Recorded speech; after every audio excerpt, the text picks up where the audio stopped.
And so this is Christmas. And what have you done? Another year over. We're going to regret this. And a new one just begun. Going to begun if we survive. And so happy Christmas. And Happy New Year. He's staring in my eyes while he's singing this. Let's hope it's a good one. With plenty of beers. I was going to say without any beer, but that's okay, Dan. No, I don't want the Fair's beers. fair. I'm not having the fucking beers. Welcome to Hang On To Your Hat Christmas special grand finale of 2019. Bad Daddy, you're a naughty boy. These days, fatherhood is everywhere. You can't get away from it. Not that blokes haven't tried. If you're not a father, you've got a father. You're a son of a dad or a daughter of a bloke. But either way, being a dad is no picnic. The fear, the anger, the confusion and, well, the love, of course. Derek Myers and Dan Lee, together with their special guests, are here to share the highs and lows, the joys and the agony of being a modern dad. But most of all, to let you know that you're not alone.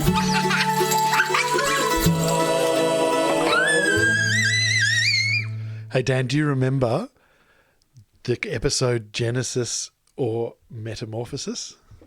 Yes, I do. It was our first Hang On To Your Hat episode. It was too, and we bridged it into as the last episode of the What Now? What Now? The two of us rant about horrifying subjects. Do you know what year that was? 1911. It was this year.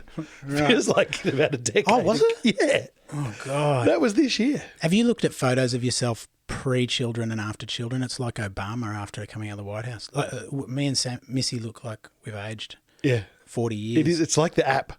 Yeah. Like, there's an app that makes you look 30 years older. So Oh, horrible. yeah, that's what just- kids do. They fuck you up. Yeah. I've got a full, not a full grey beard, but I've got a grey your beard. Look at mine. Yeah, like you're- I'm Oh, yeah. full white. Jesus. I- Must have got a fright. You went white overnight. I went white. I've got a wizard. I have a long white wizard beard. That was. Today, I cancelled all of the very, very Hugh Jackman. I said, no, sorry, Hugh, we're going to have to cancel. I want to spend some time. Fucking relax. We'll get to him, all right? Yeah, settle down. Jesus. I just want to talk to Dan today. Yeah. Wish him a happy Christmas and thanks for a fantastic year of shows. Yeah. Might not have survived without doing this for me personally. Yeah. Like because Luna was about 6? No. Oh well, Luna was born when we were doing What Now, I think. Yes. And then but she's like 16 months now or something. So Wow, good Lord. this year has spanned the most of the trials and tribulations of her early Podcasting. life. Sit there, talk it out. Yeah. That's So she'll have this fantastic. as a charming document that I'll force her to listen to. Yes. They probably just won't care, will they? They'll go, They'll either won't care or they'll lawyer up, you know. It'll be one or the other. Depends what you say. yeah. But it started off awesomely. I just want to go, I know it sounds boring and formatty and like one of those episodes of The Simpsons where you go, hang on a minute, this is not a new episode. This is bits Yeah. and bobs of everything Cobbled else. it together. Yeah, but Scott, our first, wasn't it? Did we recorded Sean first, but we did Scott first? Like, what happened? We put Scott first. I don't know why we did that. Who knows? Because he's famous. Probably. Sean's famous. Well, he is in a certain, sector of the community, We asked Sean if he could be our first guy so we could find out if we could actually interview people. That's right. Which we can't. All we can do is sit and talk to people. That's what we've tried. Well, and we've great. tried to, we've gotten a bit better at not just rambling about our own shit. Oh. Well, a bit better. We sort of listen to other people sometimes. Yeah, I think listening has... That's I'm what a I different wanted to- person in the last 12 months. Yeah. I want to learn to listen well, But people are so fucking boring. It's hard because in my mind, I've got much better things to say than what they're saying. Yeah. So, like, will you finish this sentence so I can cut you off? Anyway, I reckon I've become a better person. I let people finish their sentences sometimes. Yeah. More often than used to. Yeah, so do I more often. Chicks love it, apparently, Yeah. when you listen to them. I've not, But I'm going to run through our guests from this year, right? Let's do this. Have we done this before, though? I feel like we've done it. I tried to do it before it failed. Oh, it failed. Right? Okay. But Scott Edgar from the Tripod. excellent comedy trio. Yeah, and he gave us that thing that I keep referring to about, what is it? What did he say? It was a beauty. Oh, that And you always say, as Scott says. yeah, the screen that social media will be the thalidomide of our generation. Is that Meaning, was his one? That was one of his, meaning that we won't realise We'll the look back on damaging it, effects of it until we won't be as nauseous. But Who said we are just whipping posts for kids to practice being grown up and being mean to other people or defending themselves? Well, Scott said but he's a stand-in for the world. That's what I meant. Yeah. Sorry, I might have interpreted it in a really bad way. But that's the other way around. It's not them whipping him. It's more him being able to kind of give them a bit of what the world's really like, which is a bit of erraticness and a bit of. And I've hung on to those words. Yeah. Because big part of what I've had to learn in this year, which I've gotten better with, is accepting my shortcomings. And knowing and part of being able to do that has been that thing about giving the kids a realistic impression of the world. And the world isn't, when they leave home, it's not going to be just everyone smiling at them and wanting to know their opinion and being enthralled by every word they say. Sometimes you're going to come up against people who have lives of their own and are more interested in their own stuff than yours. Shock horror. So if I'm a little bit of a fucking asshole or distracted sometimes, as long as I can address that and as long as I can make up for it and be honest about it. So I've used that to feel better. Yeah. Yeah.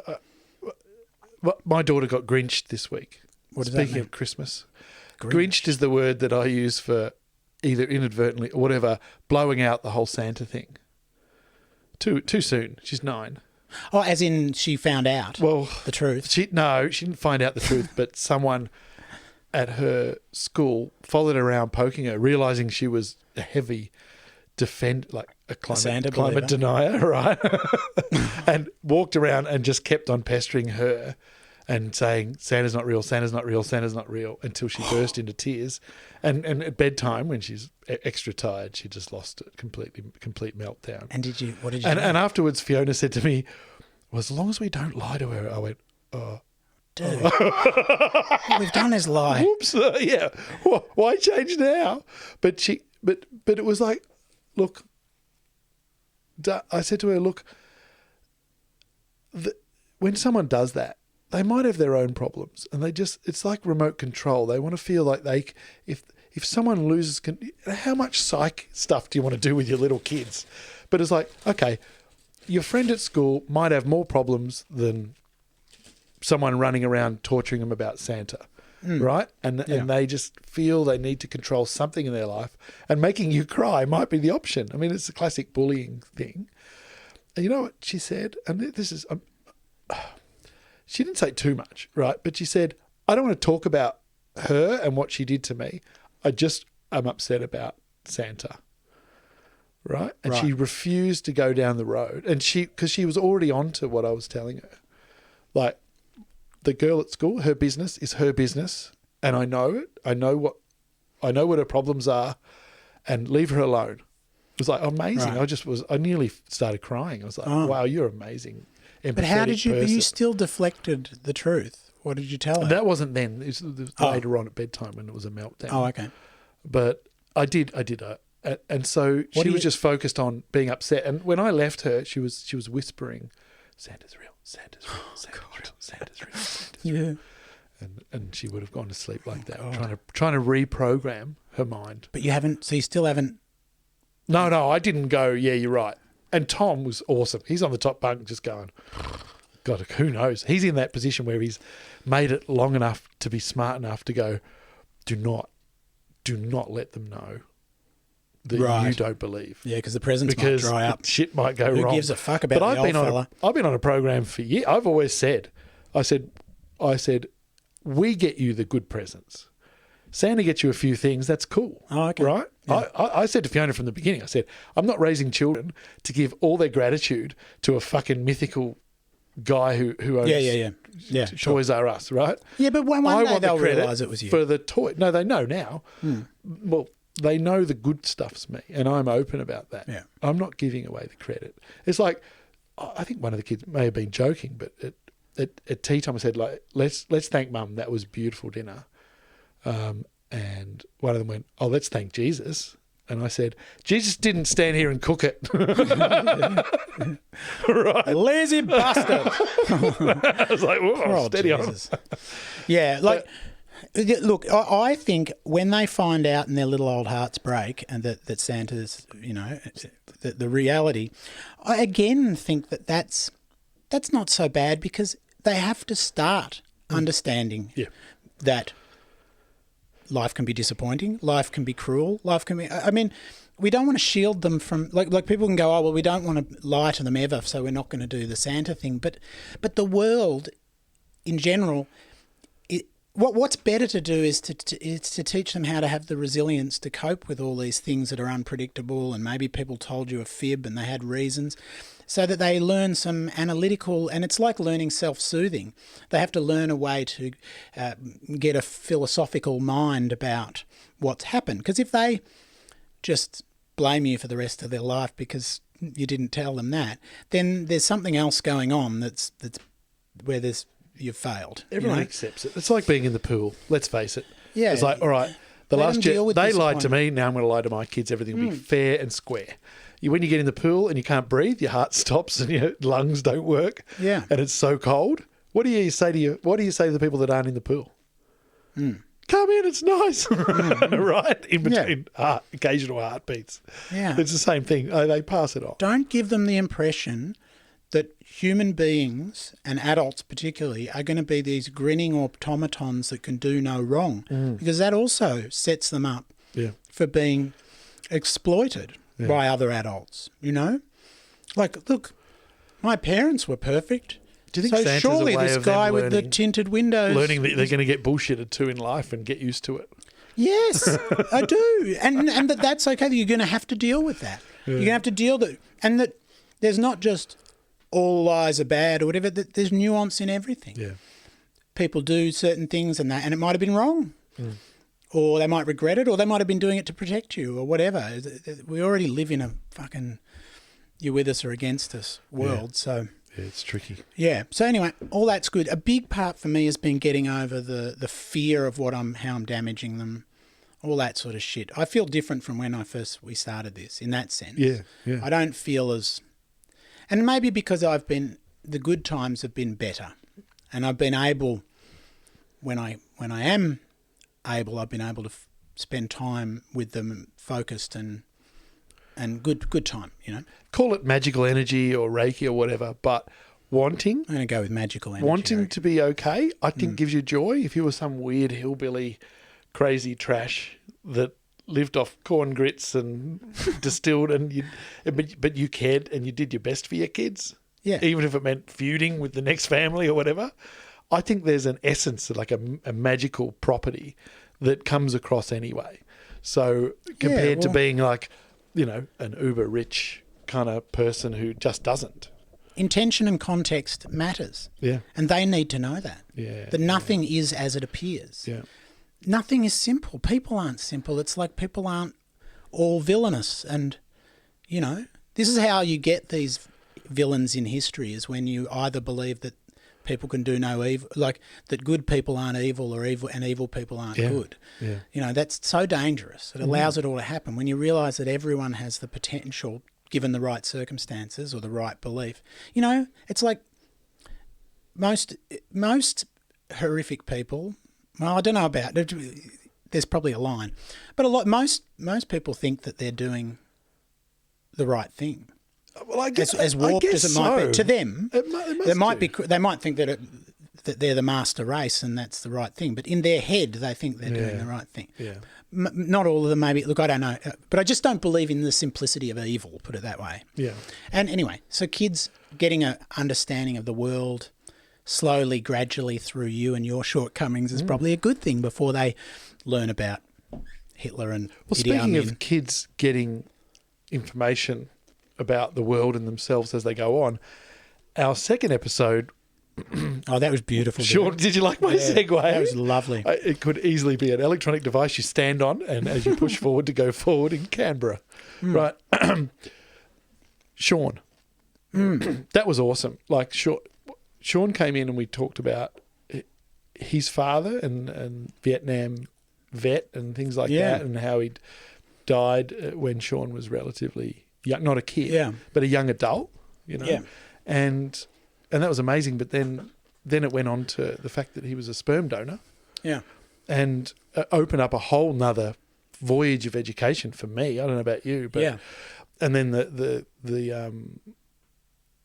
conversation about really what happens when a lesbian couple raise a child with a sperm donor that is known to them, and all the decisions and even just the words used. Yeah, like, okay, the child is being raised without a father, not an absent father, without a father. The child's being raised with two mothers, and all this kind of thing. It was amazing. Opened up a whole thing. We've still.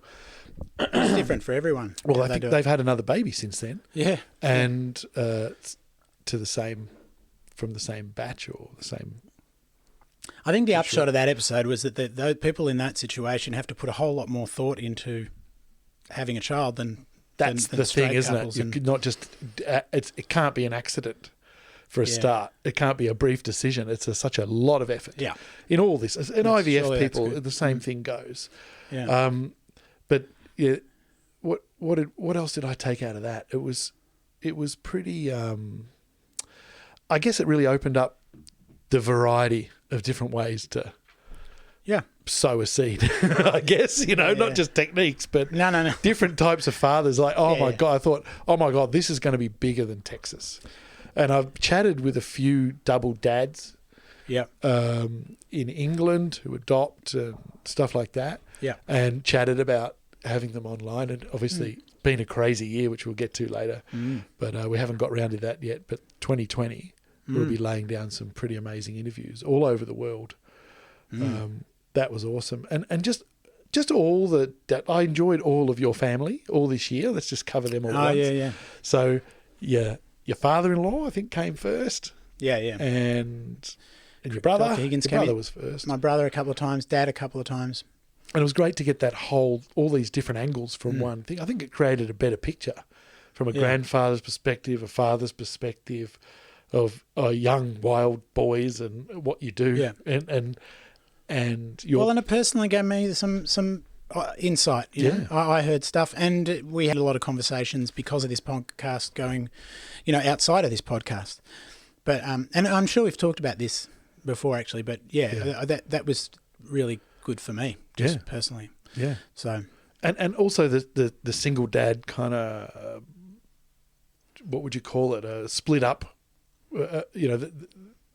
Separate parenting. What do you want to call it? We lived with mum mainly, but so mum was the And that channel went through a few guests as well. There was I like Brett Cousins because he seemed to have it. It just seemed kind of perfect, didn't it?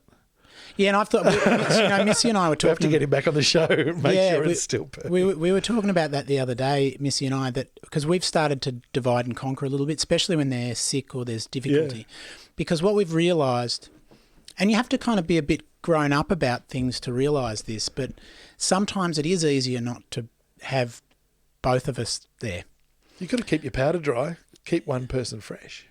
Yes, there's that, but also, and like with me, with my focus issues, when I'm there, look, there's sometimes when you've got two, you just have to have two of you. It's hard, you need the extra help. Yeah.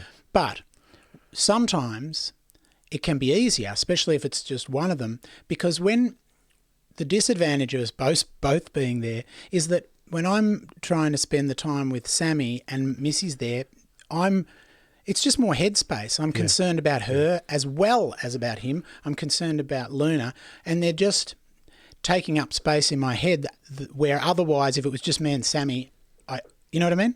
It's about a little bit of bandwidth about parenting style being viewed as well. Yeah, surely. Yep, and I'm conscious of my parenting while Missy's there because she's and we. So being honest about how sometimes it's easier not to be together. And it's much easier to say, don't tell your mum. Yeah, you can subtly indoctrinate them.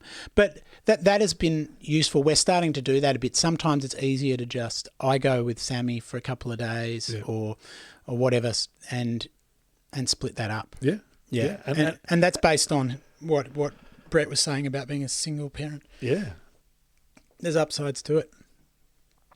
It was the Anzac Day fail that we were talking about. Remember we had a recap episode? Yeah, that's right. After like 4 episodes.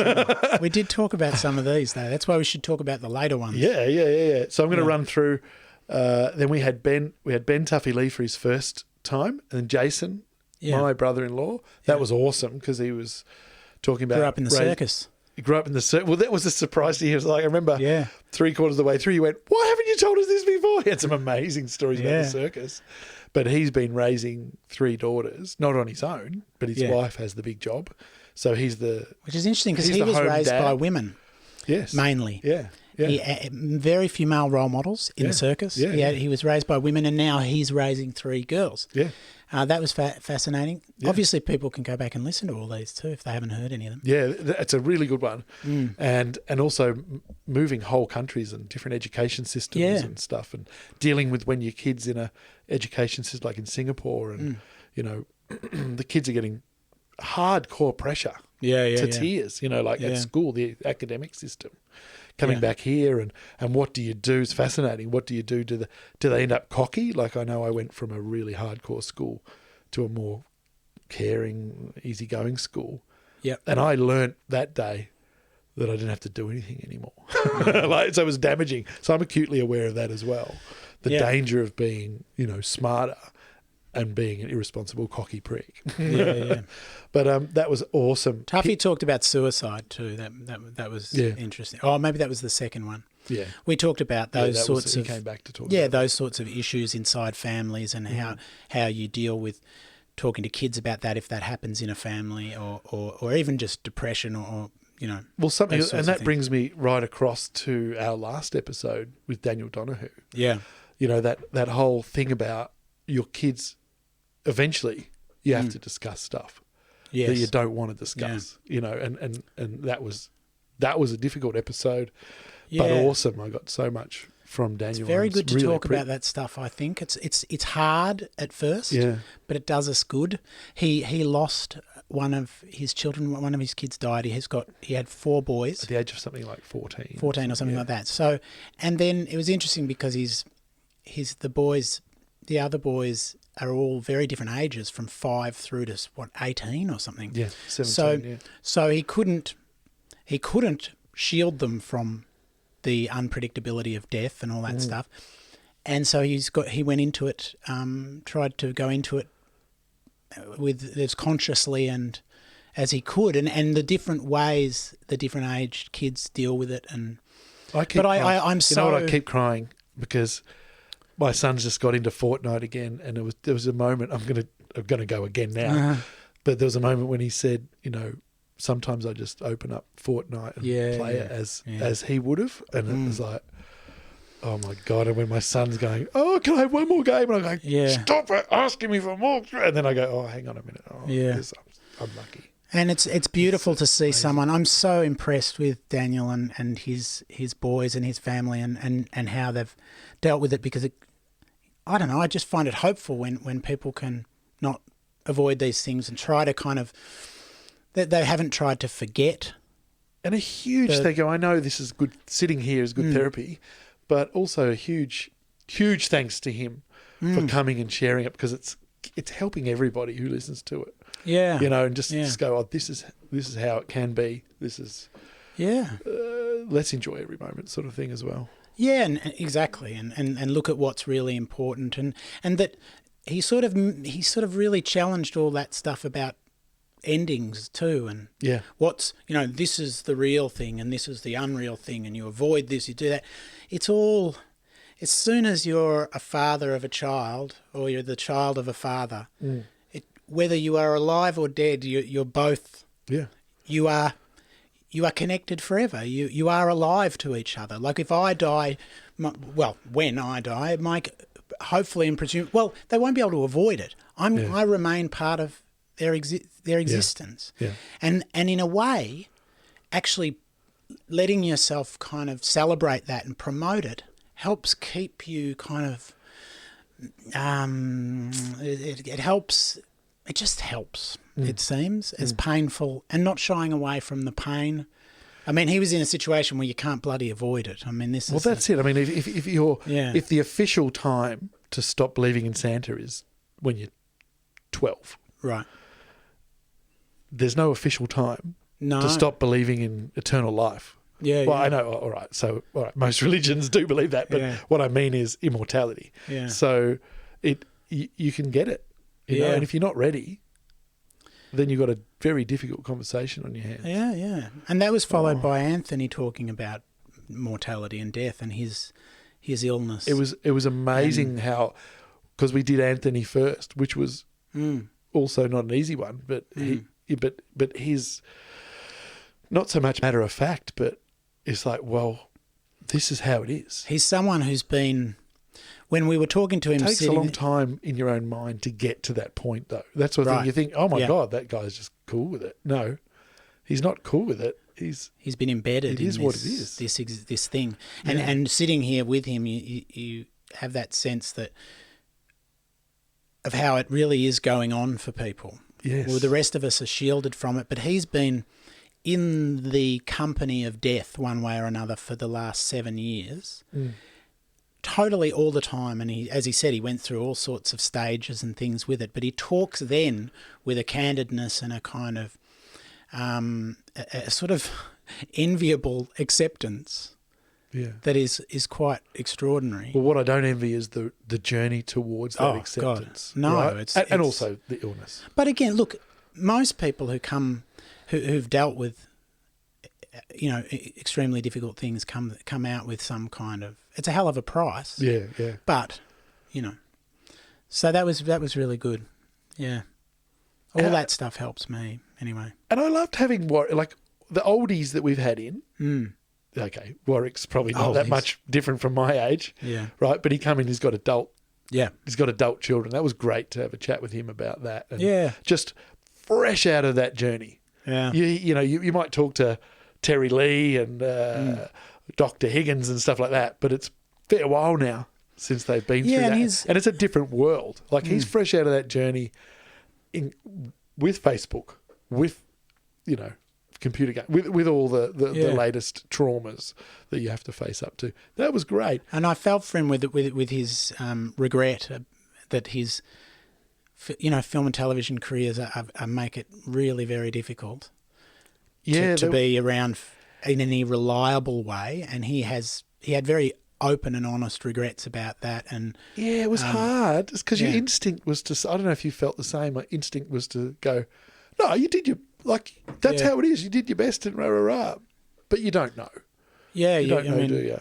Yeah, and I imagine you would always be questioning whether you should be doing that career, but then it's your thing, it's your passion, it's the thing you do. It's his thing. And they're still around, and they've got another 50 years to go Yeah. of him being their dad. So my It's like takeaway from that yeah. was let's not do stuff that we don't want to do to avoid future regrets. I Yes. think that can really control you. It's a balance. Oh, yeah. I'm going to regret this. Sometimes I say, all right, let's take you to the doctor because I'll really regret it. Right. If I go poo-poo, it's just a headache, Yeah. and it's headache's worse, right? Yeah. And that's that kind of regret. But I'm talking, let's not do it. I'm not going to regret not working. I'm on the other side of him. I'm not going to regret not working 80 hours a day to make a better house and stuff like that. I would probably regret doing that Yeah. because I'd be physically broken. Like in true ironic form, and this has happened to lots of people I know, but, I finally get I sort of began my theatre career the year Luna was born. I had my first play. I had a play in LA and a play here, and I've got these other plays, but everything all sort of started as the kids arrived. So I've been struggling with that thing because to be really immersed in theatre stuff too, and there's really no money in that, is very hard. So I've been going between, I'm just at the moment realising that I do need to keep doing some creative work because I've gone, no, I'm not going to do it because I need to focus on the kids. But if I don't, you won't be very interesting, Daddy. Well, and also be kind of irritable because it is the only thing in my life that I've found that I in terms of work, in terms of engage, that sort of stuff, that I really have given a shit about, and I've done a lot of different jobs, and so I've got to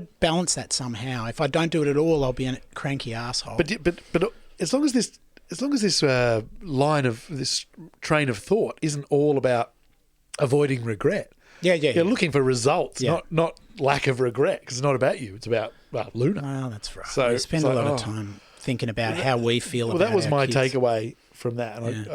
And I thought, I was like, all right, you think it's when they're 18, that's over. That's kind of when it begins for a lot of dads. A lot of distant dads, or dads that have been kept away from their kids, or dads that have been offshore or whatever, or just find out, and lots of different things. There's plenty of years to go. Yeah. And once again, it's that energy that might travel across. It was like, you see it in the movies. How about Jeff though, Richie? That was a bit of a coup. I loved that this year. Yeah. Because we had before and after. I ran into Jeff at a 40th birthday party, and his missus was ready to pop. She was flat out super preggers. I think she had 2 weeks to go or something like that. And I said, oh God, I should get you on our fatherhood podcast, get you while you're all dazed and confused. And he went, yeah, all right. And he came in. It was awesome. Have a listen to that one, and then listen to his next one. But the first one we were getting it because he was going, oh, I think it'll be all right. It's all, we're going to do a home birth and we're going to do this. And you and I are both going, righto, get back to us in a couple of weeks, mate, blah, blah, blah. And then so we did. And it all went beautifully. Yeah. And he looked fresh as a daisy. Oh. It's like, what the fuck is going on here? Yeah, well, maybe I've aged like Obama in the White House. People deserve good treatments from God. But they went, he looks younger. It went really well. They did a home birth in a water thing, like a pool. In a blow-up pool in the middle of the house. And everything went swimmingly. And I managed, fucking hell. Sorry. I managed not to mention the poo net. Took a lot of effort not to do you that. Just mentioned it then. It's the same audience, you dickhead. No, that's the joke, dude. Yeah. But, someone's got to be on that task, possibly. Yeah, look, we touched on the general swamp matter. Oh, that's true. No, that's true. He did. I said, did you put your goggles on? Put your goggles on. He said, no, I wasn't going to put my head in there. Yeah. But that's not the focus. The focus is a beautiful, healthy child that they got out of it. And it was great. It was just so good to get the both sides of that journey. So he's probably going to be our consistent return. Yeah. I'd like to have everyone back, but that's going to be great. We've got him. At the beginning. Like those people that take photos of their kid on their every birthday. For years and make an animation, stuff like that. We'll get him. Yeah.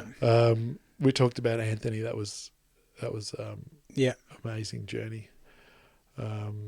So what was Uncle Jack? Can I talk about Uncle Jack? Yeah, that was great. It was great to have Uncle Jack in.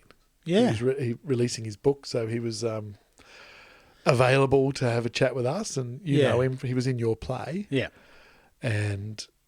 He's just an adorable. It was just great. It was just great to have him in, and that feeling of, that he was like the father of Aboriginal theatre kind of thing. And, well, yeah, I mean, and all those different kind of paternal kind of vibes to the community and all that. Yeah, it was so good. Yeah, and, good for me. Yeah, I've been saying hi to him around the streets on his little electric bike for years, and it was great to have. Fucking one of a kind, isn't he? Yeah, really gets around. Yeah, he's a beautiful man. I hope his book's doing well. Oh yeah, you brought your personal trainer in. Yeah, that was cool. It was great to chat to Nick. Yeah, you were and dealing with like small business and stuff like that. That was a great chat. Yeah, well, that was because we're always in there talking about our kids while we're pumping iron. You know. Two different ends of the spectrum were Hugh van Cuylenberg. Yeah, from the Resilience Project. That's right. Or Stu van Oh, I can't remember. I was listening to his podcast and he was, Oh, yeah. did you hear that? He was talking about Walking bird or something. Yeah. Cycling bird. Yeah, Stu Van Cycling Bird. And that was amazing, getting to talk about vulnerability with him, considering he's the king of resilience, or discussing resilience. The Imperfects is the podcast. His you were podcast referring is, to. and that's huge. That's going really well. But and he's I spoke to him a few days ago, and they're sort of, because their second child's coming shortly, and the first one's a handful, so he's really going to be calling on all his resilience stuff here. Can we reenact?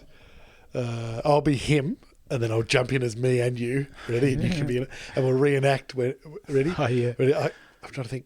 What did he say? He said now. Apparently, tell me, guys.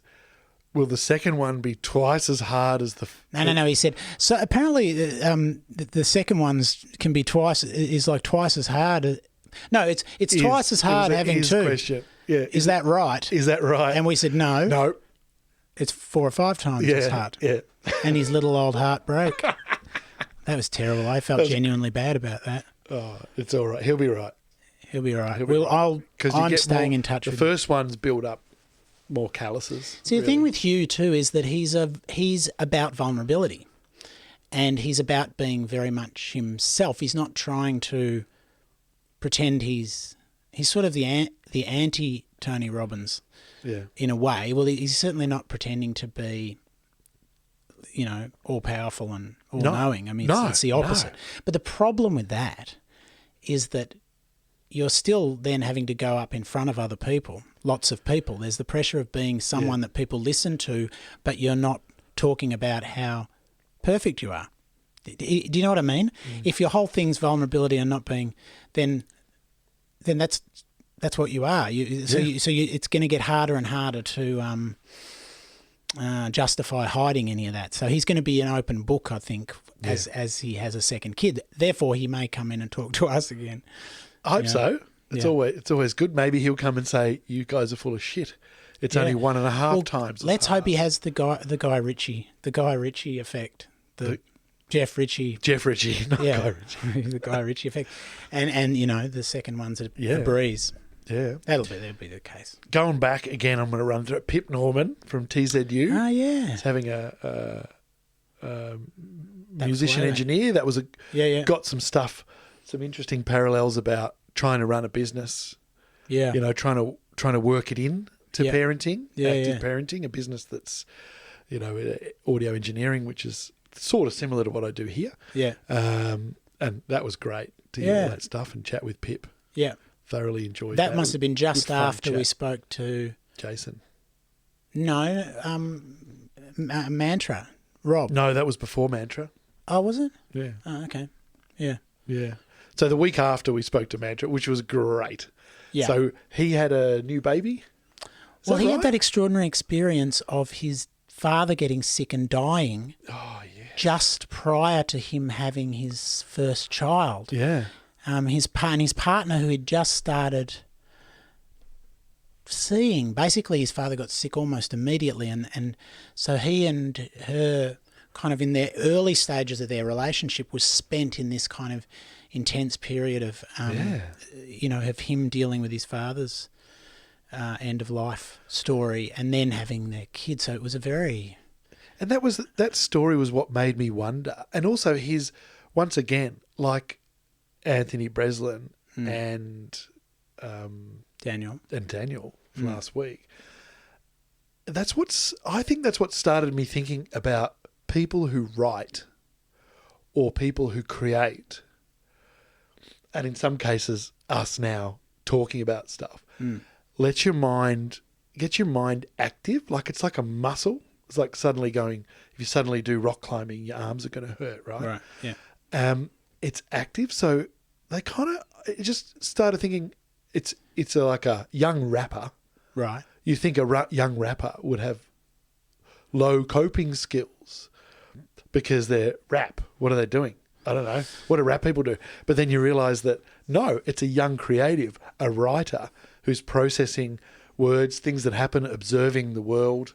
You know what I mean? It made me start realising his coping skills, later on, he's able to process what's happened and look on the bright side. And, you've tried to be consciously aware of your emotional contact with the world and the anywhere where you're writing about your what's going on for you and what life's like. For you. That sort of triggered that for me. That sort of thought. That makes sense. Yeah. Tommy Jackett came on from the Daily Talk Show. Yeah. You know, those guys are gangbusters. They've just gone and done a bunch of shows in LA. Yeah. And come back, and they're getting quite some pretty high profile guests, including me. When they were on, on Santa Monica Pier or something. Yeah.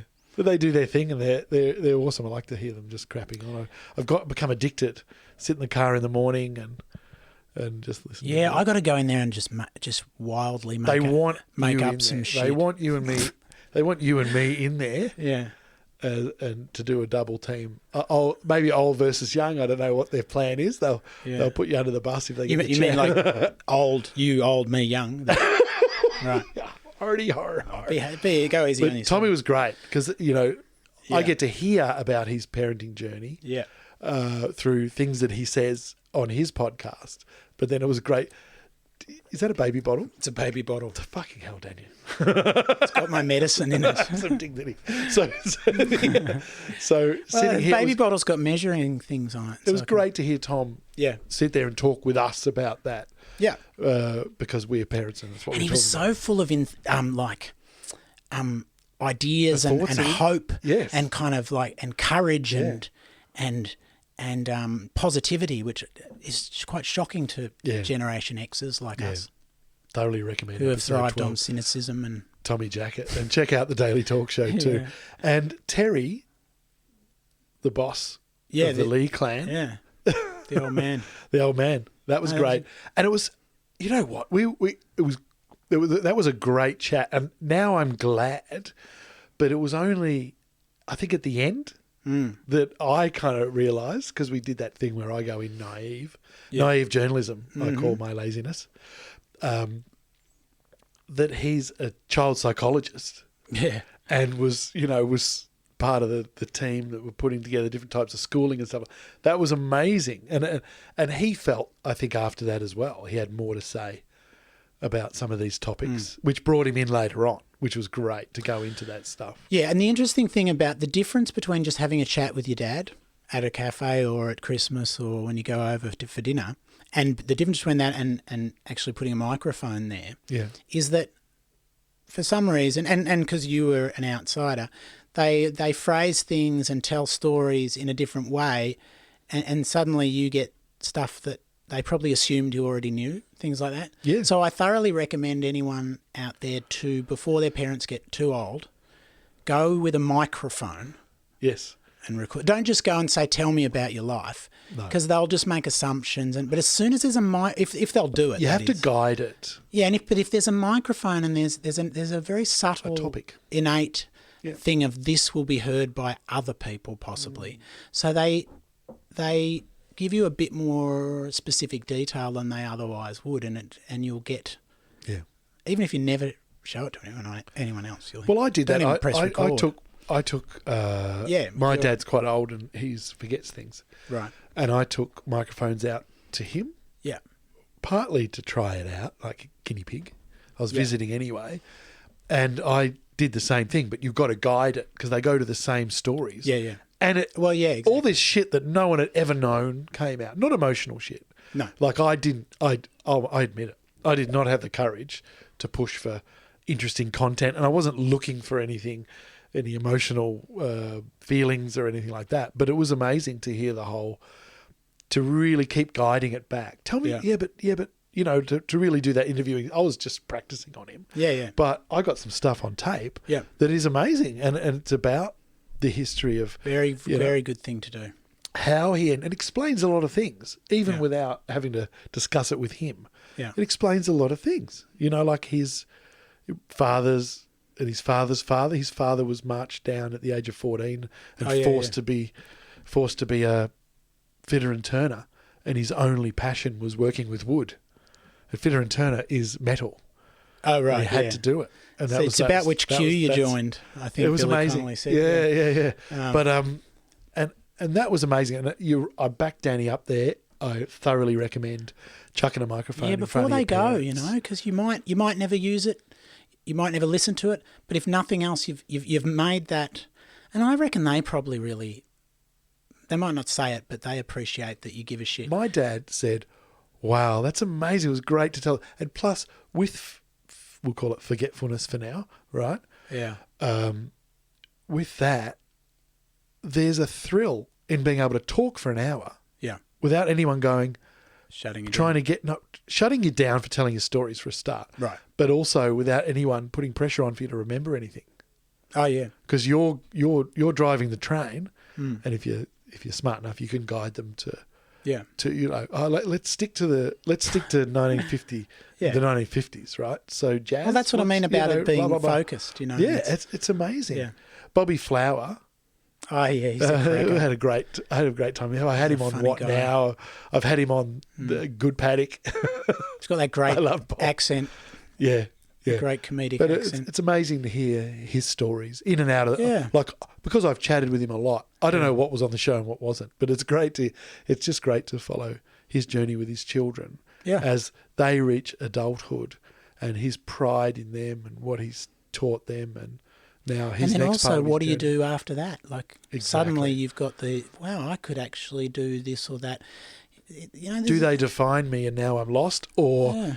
have I been a great, have I not adventured because of them, but it's fine because now I'm going to do it. I think he might be in Mexico He's in now or Mexico something. now, Yeah, probably. He's probably running a fucking... Love you, Bob, wherever you are. Yeah. So I imagine he's opened a little bar, a cantina in Mexico, and he's sitting there in a kind of... is that how you imagine it? I imagine him in one of those sort of floral shirts that pilots driving Cessnas full of drugs. What's the movie that every footy player says is their favourite movie? Oh, Come on. It's a prison movie with I don't the know. old guy and Tim...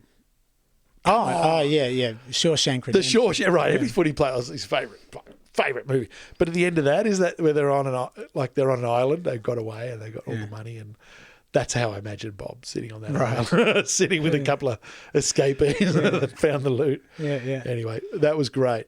Yeah. Lots more to chat about with Bob. The bonsai, being an immigrant, Yeah.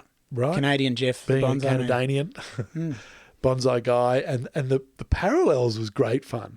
Looking at the caring, the long term caring of the bonsai tree, Well, and the I and all think that. there the really choices are you do parallels. have in that, whereas with parenting, there's a lot of choices you don't have. Yeah, I mean, if you take it too literally with the binding trees with wire and bending them into shape, that's not quite doesn't translate to raising children. But what does translate to children is that the trees have their own natural inclinations, and bonsai is actually not about. It's not about restricting. We them. learned a lot. Actually. All us normals. It's about guiding them Yeah. according to their own nature. Yeah. If you go against the nature of the tree, it will look tortured and wrong. So it's a very subtle, intellectual, and intuitive. Yeah.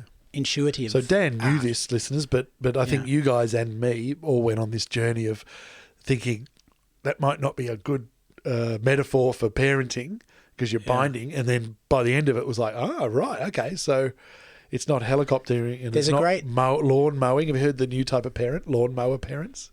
It's cutting them down. It's not cutting the kids down, but it's clearing everything off Oh, right. Getting in, everything. in the path of them rather than hovering over them while they try and. Do you know, after that, I went up for another session at his bonsai place, Chojo Feature Trees in Sassafras, which is extraordinary. And one of the guys that works there, Luke Yauman. Yeah. Oh, is that his last name? Yeah. Lukey, yeah. Luke, very tattooed Kiwi. Yeah. And he jumped in with us and to talk about his experience with his kids. And, and with the three of us had this huge sort of afternoon of bonsai and talking about all the kind of mental issues we've had, and challenges to us and our kind of way of looking at things. So they're lovely blokes up there. I go as often as I can. Yeah, I keep meaning to, but next time I'm up in the hills, I Those know trees. you've got somewhere to a sanctuary up on the hill. Yeah. Chris the plumber. Yeah. Well, Will Thomas was a remote. You recorded Will, and that was an amazing story. Which for me led to into hear. my broom ones. Yeah. We'll get to broom ones in a minute, but Chris the plumber was that was amazing. Young fella, ex rough nut, I suppose you want to call him. Sorry, Chris, but now social working and some amazing feedback. Yeah. He was probably our first professional. Even though we're talking about him being a dad, actually we didn't even get to that. Afterwards, he said, "We didn't even talk about my fathering." I was like, "All right, well, next year." He's talking about don't worry social that. work and Well, the amazing feedback he gets, like what a couple of takeaways was the of all the old blokes with grown kids, not one of them ever says, "I wish I'd worked more." Every one of them. Yeah. Speaking of regrets, every one of them says, I wish that I hadn't cared about the extension and the fucking jet ski and the holiday house. Yeah, getting the I wish I extra just spent stuff. time with the kids because I can't get that back. Huge takeaways from Chris. He's awesome. And I'm just jumping forward to make sure to Jaden, Jaden, and then we can talk about that broom series, which was amazing. Jaden I loved having Jaden on the show because, like I said, the diversity of fathering is limited to our who we run across. In the first year of our show. Obviously, things are going to get.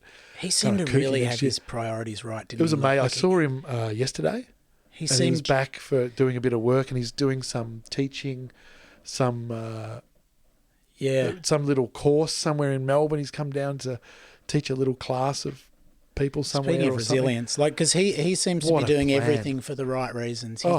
He didn't give a shit about whether, because he was living in his truck a lot of the time Very and young traveling, dad from taking his kids Seymour. Was it Seymour, Seymour? so a difficult country town to grow up in, and just making the best of. He was totally didn't care about what material stuff he had at all. Like it was like the experience he's having with his son and his skate brand, and like it was very, very exciting.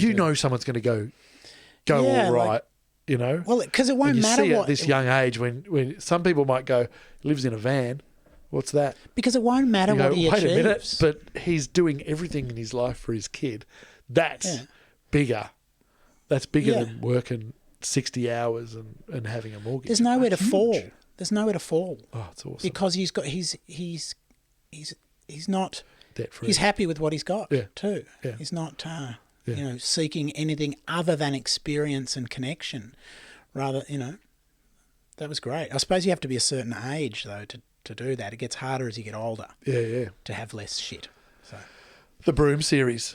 What was a bit of a highlight of this year. It was sad when Dan went away to Broome for a long period of time, but he sent back some mind-blowing interviews with, speaking of diversity, what was the first one? Was it Andrew? Andrew, the bull catcher from up north. I mean, these are some pretty extraordinary stories and people that I know up there. But with all that, everything's got a similar thread, and that's another thing that I took away from all these guys that, the family, the Musos. Dave Mann. Dave Mann and his family. I follow them, and I love looking at what they're doing on Instagram, and they're musicians. Yeah. And a bit like Jaden. Yeah. You know what I mean? It's like, fuck you, we're doing what we do, and the kids are getting love and experiences, and this is awesome. And they're good musos and stuff like that. That was the overall thing too, is so the kids aren't going to miss not having PlayStations and things like that if they had love and connection and experiences. They'll only miss those things if the love and connection wasn't there. They'll only feel deprived of stuff if they didn't have that. And that's been across the board, hasn't it? Yeah. Dave Mann and his wife, Beck, and that was when he was talking about, so they're living in this house truck they've made, and then they get pregnant. They have another, or she gets pregnant, and it's twins, and then they have to do the Tetris, try and figure out. They brought the baby home to a truck. That's amazing. And they travel up and down the West Coast. Beautiful musicians, those two. Yeah. Oh, it looks idyllic, doesn't it? Yeah. Look, Broome is a place full of It's like Albie Mangle's how he should have been. Yeah. I'm talking about making some more stuff about Broome. There's going to be another Castaway production. That throws Dan out into the. Maybe we will literally get Hugh Jackman. Well, because okay, go ahead and do that. I've suddenly got I'm not complaining. I mean, I won't promise anything, but I've suddenly got a connection with him. Yeah. James Brown. Yeah, from the Signet Bay Pearling. Yeah. Fuck, man, people have got to hear these stories. Go in and have a listen. Note the names. It's pretty much episode 19 through to 22, and then Jeff came in between that. There's a couple in between. Then we had from Melbourne. Yeah. Mark Jones. Jonesy's my great mate who I'm going to be making films with in future. Actually, he started a film company and a new company with someone. Yeah, Spiritual Adventure and Greg Quickie. Wow, Quickie the astronomer. Yeah. Who people called Space Gandalf, whether he liked it or not, on ABC TV. With old Brian Cox. Yeah.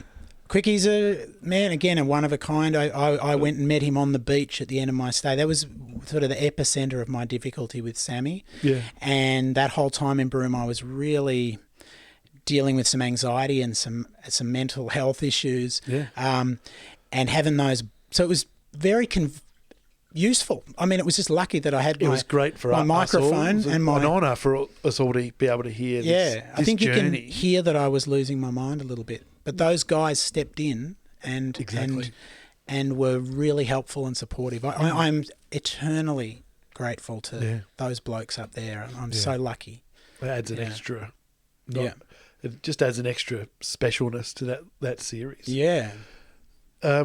So I've had such a good year. Yeah. Next year, we've always got plans to be more professional. I mean, this year we started with the brand. It used to be What Now, and then we went fatherhood only. And we're getting our flying been hours constantly talking to different professionals and that I meet here and there. So we're going to start talking with them now. We've got a good spread of different diversity, and then we'll keep putting our fingers out there and get more diversity. And and send Danny, the roving reporter, out. To get, I might do some of them. We really needed to get our flight hours up. We needed to just be on air for a while and try to get some experience and know what we're doing and do it over a period of time. There's been no hurry, and this has been so therapeutic. And you're just so busy here at Castaway now, like doing all these other podcasts and true crime and all that stuff. And it's like having a job. I've got a job. You know, I know, but it's just my job. But we happen to do our show where I have my job, which is kind of handy, I suppose. Yeah. But when I came in because you wanted to do this podcast to, like we said, to gain skills. Because if you're going to be doing this for other people and using this studio to work with other people on their podcasts, you need the experience. So when I started this with you 2 years ago or whenever it was, that's pretty much, it was us and Sean. Yeah. And now you've got all these other people that come in here, Michelle Laurie and loads of different people. So seeing that all kind of grow, and now you're sort of consulting with schools and about so this podcasts. Is now the lowest level of professionalness that I put into any production, but I also game now. At least I guess I'm not that I'm not sitting here to gain skills anymore. Yeah, I'm doing that across the board, but I'm sitting here for therapy just like you.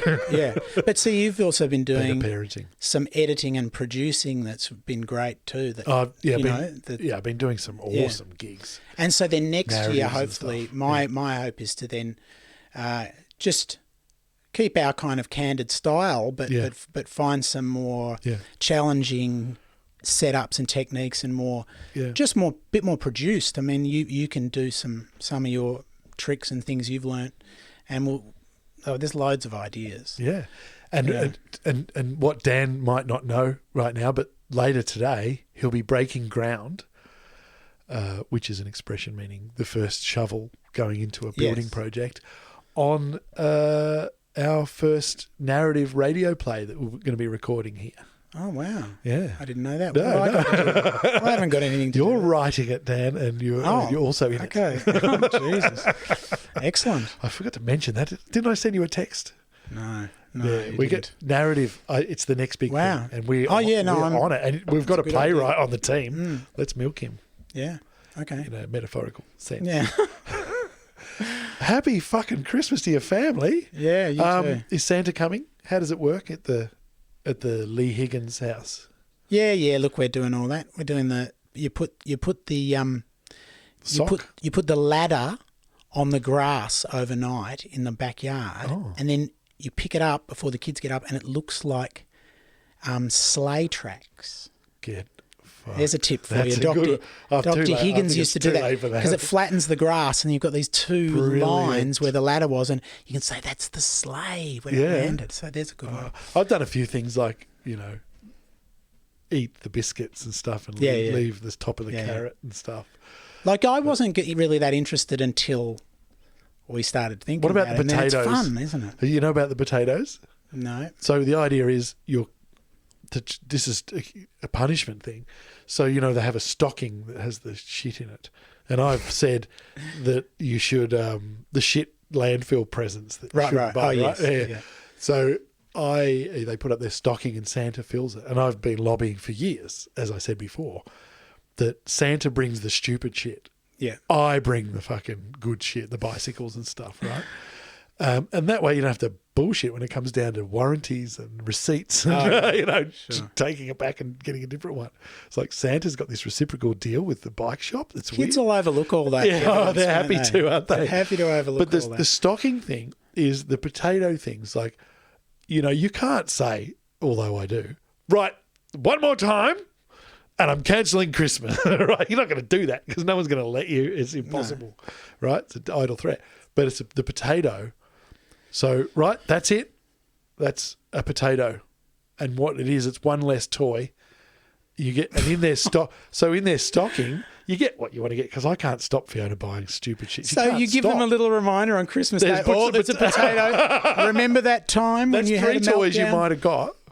Not a meltdown, a naughty thing. Remember when you were a fucking asshole that Your time? guys aren't naughty Woolworths? yet. When they're proper naughty, when you go, you're not allowed to do that. You're not allowed to get up in the morning and open Dad's laptop And you go, start playing. "We're And just-" they do.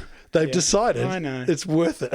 So you put That's a potato in. Yeah, we've never done it, but we dream about it. So on Christmas Day, you have to have it. Now we're going to have a moment of quiet to think about the time she lied to me. What three toys would have been in there where those potatoes are? And then it overflows. You'd overflow anyway because you can't stop Fiona buying stupid shit.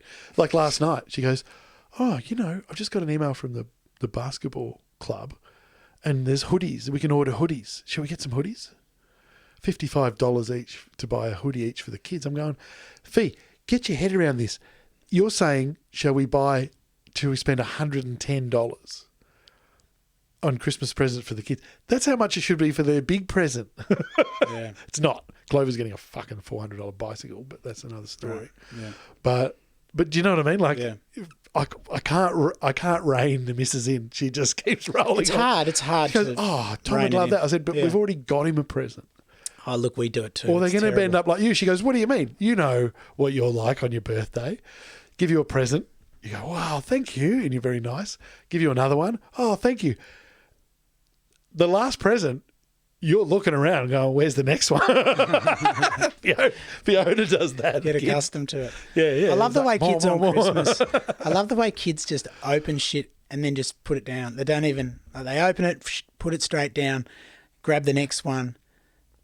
I liked kind of- watching my brother's kids get to that stage where they knew they had to react.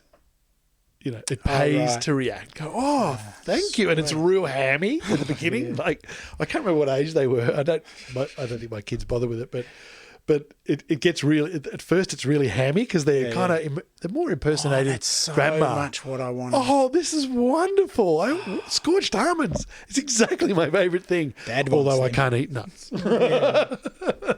Yeah. But no, it should be good. Look, I've taught him to say. Christmas is a day. I've taught him to It's open fun. it and say, Yeah. "Oh, for fuck's sake!" Put it in the regifting drawer. Yeah. Yeah.